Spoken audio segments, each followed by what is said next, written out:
Twitter, Meta, Amazon. Why is everyone getting fired? Since the dot-com bubble's collapse, this year is shaping up to be the worst for white-collar tech professionals. According to tech layoff trackers, 183,832 employees have already been affected by the mass firings in 2022. A few days after Twitter announced its huge downsizing, in which half of its staff was let go, Meta did the same. Disney and Amazon had previously gone down the same road before the shock declined. Disney has outlined its plan to evaluate expenditure at all divisions, slash costs, and freeze hiring after its quarterly earnings plunged to an enormous $1.5 billion loss. In contrast, Amazon has opted to lay off thousands of workers to reduce losses. What is the story behind? Let's discuss. In addition to Twitter and Meta, other companies are also firing employees. Many other tech companies joined Twitter and Meta in going on hiring branches. Companies including Intel, 20%, Snapchat, 20%, Lyft, 13%, and US-based video sharing platform Cameo, 25%, have also turned to fire employees in place of recruiting freezes, joining Apple. According to data from TrueUp Tech, a tech layoff tracker, there have been 1,149 layoffs at tech organizations in 2022, affecting 183,832 individuals. Why is everyone getting fired? Let's check the details. Most companies explain the layoffs as a result of the COVID problem. In Zuckerberg's words, when COVID first launched, the world was moving quickly online, and the e-commerce boom caused an enormous increase in revenue. Many individuals believed that this acceleration would last forever and carry on long after the pandemic was over. I decided to dramatically boost our investments because I felt the same way. Sadly, things did not turn out the way I had anticipated. In addition, he said in a public statement that with a few exceptions, he was extending the hiring restriction until Q1. As Zuckerberg admitted, most businesses, including Meta, took pleasure in the early boom and anticipated the trend would continue. Nobody anticipated the silence that followed the COVID wave when people started returning to their desks. Most IT sources of business aggressively hired the best in the market for enormous compensation packages as competition became severe in the hopes that the surge would continue.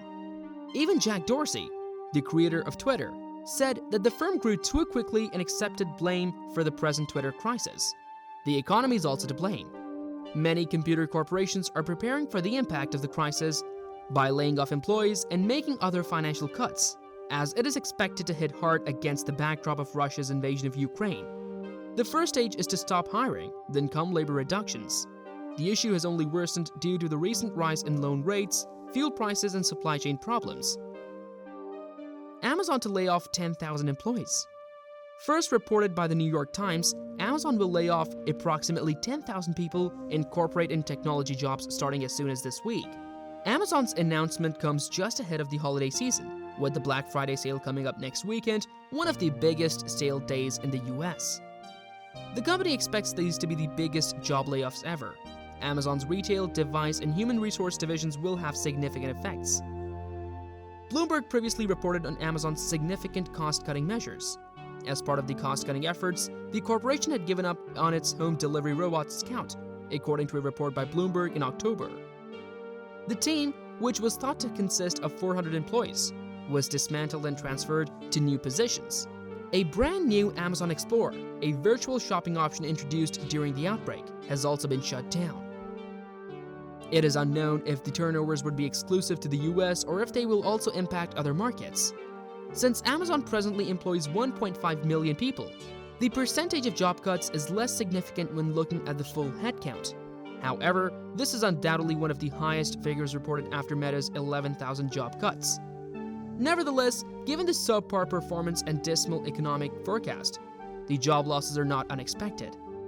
Amazon's third quarter statistics show that operating income dropped to $2.5 billion from $4.9 billion in the same quarter last year, despite net sales rising 15% to $127.1 billion. In its outlook, Amazon expected 2 to 8% growth in the fourth quarter, which is well below what analysts and Wall Street expected. Meta lays off 11,000 employees. Facebook's parent company, Meta, disclosed intentions to let off 11,000 workers on November 9th. This figure represents about 13% of the company's personnel. Following the firings, the CEO of Meta, Mark Zuckerberg, wrote a lengthy post in which he accepted responsibility for the same. he too attributed the unexpected results to the COVID-19 induced acceleration in tech companies. Many people predicted this would be a permanent acceleration that would continue even after the pandemic ended. I did too, so I decided to increase our investments significantly. Unfortunately, this did not play out the way I expected, he wrote. Meta has seen a decline in revenue from advertising over the past few quarters.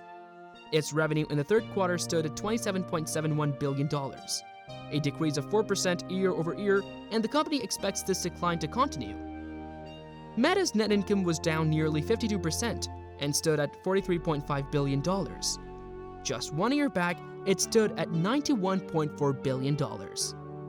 Employees from all divisions of Meta, including Facebook, Instagram, WhatsApp, and its VR section, were dismissed. All impacted employees were guaranteed 16 weeks of base salary from the corporation, plus an additional 2 weeks for every year of service without a cap. Additionally, Meta plans to pay for all accrued paid time off PTO and employee health insurance benefits. Additionally, it is committed to offering 3 months of career support through an outside vendor. The Post added that the company plans to hire fewer people next year and substantially restructure its business teams.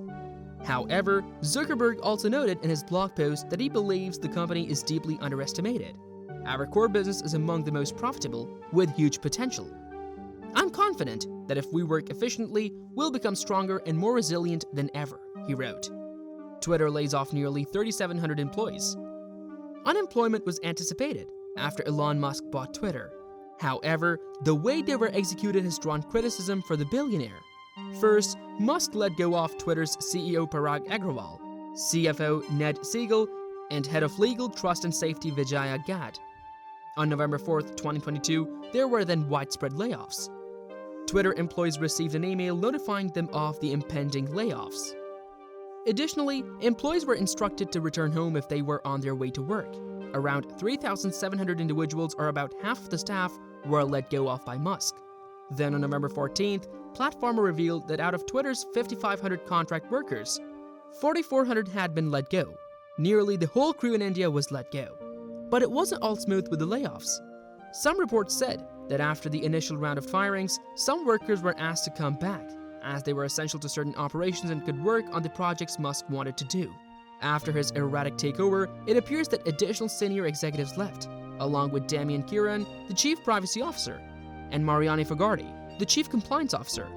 Lee Kisner, who served as Twitter's top information security officer, resigned. Elon Musk also banned remote work at Twitter and imposed a minimum of 40 hours of attendance per week. In a meeting, he reportedly suggested resignations from those who could attend the office, but did not would be welcomed. He also stopped providing free meals at Twitter's offices, and he and a former worker disagreed about how much it truly cost the business. After receiving a reprimand from engineers on the platform, he fired them most recently.